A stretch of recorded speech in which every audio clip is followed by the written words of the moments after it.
एक समय की बात है। एक सुंदर और समृद्ध देश में एक राजा था।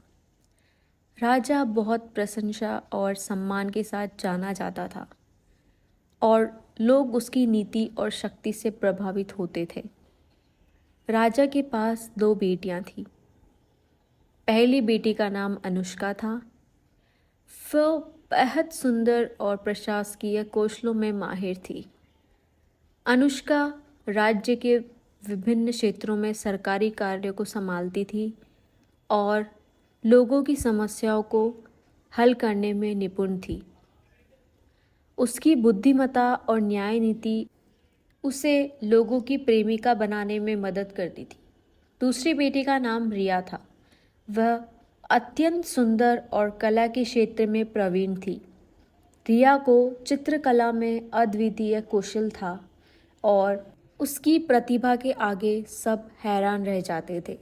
वह राज्य की कला प्रदर्शनी में अपनी नई नई रचनाओं को प्रस्तुत करती थी और दर्शकों को मंत्रमुग्ध कर देती थी। राजा अपनी दोनों बेटियों पर गर्व करता था। वह उन्हें संघर्ष करने, खुद को साबित करने और सभ्य और समझदार महिलाओं के रूप में अपने राष्ट्र का प्रतिष्ठान बढ़ाने की प्रेरणा देते थे। एक दिन एक आपदा देश पर आ गई और राजा को अपने राज्य की सुरक्षा और अभिवृद्धि के लिए उचित निर्णय लेना पड़ा। उन्होंने अनुष्का को सरकारी कार्यों के नेतृत्व में रखा और रिया से कला के माध्यम से राष्ट्र को प्रेरित करने का कार्य सौंपा।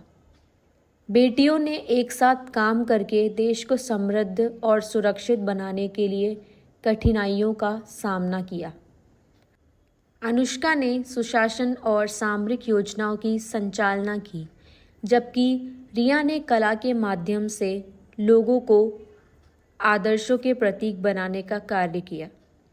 वे मिलकर अपने राष्ट्र को उच्चतम मानवीय मूल्यों और साहसिकता के साथ भर दिया।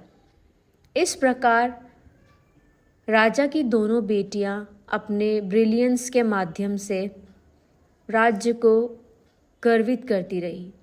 वे एक दूसरे के साथ सहयोग करके एक मजबूत राष्ट्र निर्माण के लिए उदाहरण स्थापित करती थी। इस कहानी से हमें यह संदेश मिलता है कि महिलाएं सशक्त और सामरिक होती है और वे समाज में महत्वपूर्ण भूमिका निभा सकती है।